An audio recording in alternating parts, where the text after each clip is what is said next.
Bonjour, quel rapport y aurait-il entre le discours d'Adolf Hitler et le Coran? Si vous vous posez cette question, c'est que vous ignorez le pouvoir du Coran dans le discours des cheikhs. Il faut juste avoir le mode d'emploi comme le font ces cheikhs-là, en commençant par croire que ce sont les paroles miraculeuses dictées il y a 14 siècles par Allah à un ange. Cet ange, par contre, a été emprunté aux Juifs par Mahomet, c'est l'ange Gabriel, tout comme ses collègues, les autres anges, Raphaël et Michaël et Azraël, tous empruntés à l'Ancien Testament. Ensuite, cet ange va le dicter à Mahomet, qui va à son tour l'apprendre. Ensuite, il appelle un scribe pour lui dicter à son tour ce qu'il a appris. Et ce dernier va noter ce qui lui a été dicté par Mahomet avec les moyens du bord dans le désert sur le premier support qui lui tombe sous la main, nous dit-on, que ce soit un bout de parchemin, du cuir ou des omoplats de chameau. C'est pour ça que le Coran est resté intact sans qu'une seule parole n'ait disparu. Surtout que le compagnon de Mahomet, Othman, a brûlé toutes les autres versions coraniques et nous a transmis la sienne.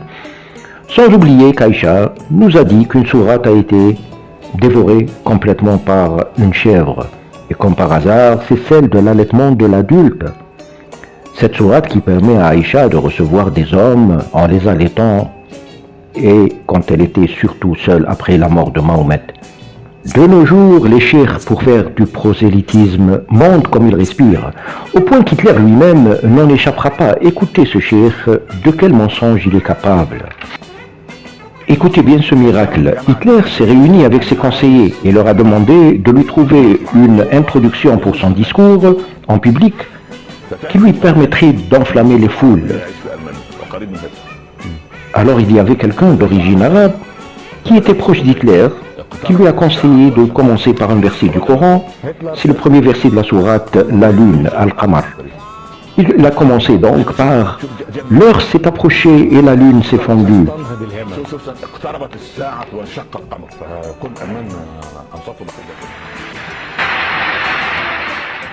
Erstens, sie wollte eine wahrhaftige Weltanschauungspartei sein.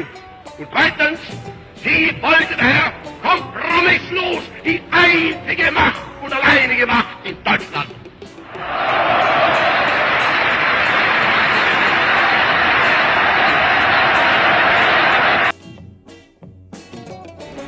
Il affirme que c'est dans la biographie d'Hitler et qu'il connaît son histoire. Le résultat est que tous les Allemands ont été étonnés. Que peut-on tirer comme conclusion? Il ne cite aucune référence de ce discours, ni le nom de l'ami musulman d'Hitler qui l'a conseillé, ni pourquoi Hitler avait-il besoin de motiver ses foules en affirmant que la lune s'est fondue en deux. À mon avis, si Hitler avait commencé par ce verset, ses conseillers lui auraient proposé de se reposer quelques jours.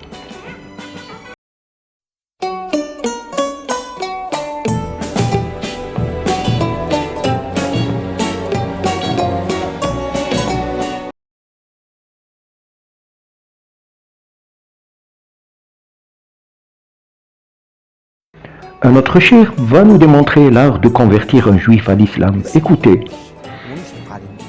Ayons pitié de ceux qui sont égarés. Nous ne devons pas être durs avec eux. Ces gens sont pécheurs, ils sont malades. Nous devons être leurs guérisseurs. Vous devez chercher n'importe quel moyen ingénieux pour les amener à se repentir et à se convertir.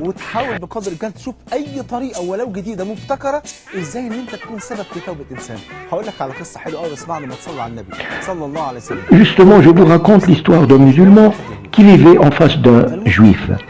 Le musulman voyait qu'il y avait une certaine spontanéité et bonté dans le juif, alors un jour il lui proposa « Pourquoi ne te convertirais pas à l'islam ?» Le juif répondit « Wallah, ce qui m'empêche de me convertir à l'islam est le fait que je suis alcoolique. » Le musulman lui répondit « C'est simple, juste deviens musulman et continue de boire, à ton aise. » Bien sûr, le musulman n'était pas sincère à ce sujet. Le juif était d'accord. Il récita alors la shahada, la profession de foi. Je témoigne qu'il n'y a de Dieu qu'Allah et que Mahomet est son messager. Le musulman lui dit, maintenant que tu es devenu musulman, si tu bois du vin, nous appliquerons sur toi la punition du buveur de vin. Et si tu apostasies, c'est-à-dire tu quittes l'islam, nous t'exécuterons. Alors l'homme n'essaya plus de boire le vin et a réussi sa conversion à l'islam. Allahu Akbar. En conclusion, l'islam se vante du nombre des convertis, mais ne se soucie guère de la conviction personnelle du converti. D'ailleurs, tout comme les musulmans de naissance, les convertis ignorent généralement la charia et les lois.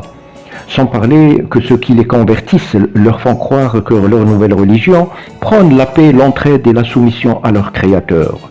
Ils leur cachent en général la biographie du prophète, ses mariages, les viols des femmes captives par ses compagnons, les razzias contre les tribus arabes, le massacre des juifs de Banu Qurayza, l'assassinat des poètes qui critiquaient Mahomet, etc., etc.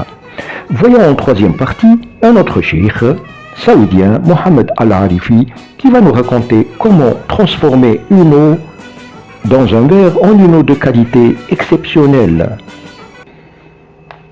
J'ai pris connaissance d'une des recherches scientifiques qui confirme le miracle du Coran, celle d'un professeur dont j'ai oublié le nom en vérité, mais c'est un chercheur dont la spécialité est la physique de l'eau. Que dit le docteur? Il affirme que si tu prends l'eau et tu récites des paroles en rapprochant ta bouche du verre, l'eau change de nature. Lors du colloque, ils ont distribué aux invités des coupes d'eau et ont demandé que chacun parle à son verre. Alors l'ami du cheikh présent dans la salle s'est dit: pourquoi adresserais-je de belles paroles à cette eau dans le verre? Je voudrais bien essayer de réciter Al-Fatiha, la première sourate du Coran, à cette eau. Alors il lut la Fatiha et ensuite ils remirent leur coupe d'eau aux chercheurs. Ces eaux ont été ensuite analysées en notre présence et ils ont demandé à cette personne musulmane qui était présente et qui avait lu la Fatiha sur sa coupe d'eau: est-ce que vous avez apporté cette eau avec vous? Alors ce bonhomme lui a répondu: non, c'est votre eau que vous m'avez remise. Alors le chercheur répliqua, il a dit: je n'ai jamais vu une eau devenue aussi belle que celle-ci de ma vie.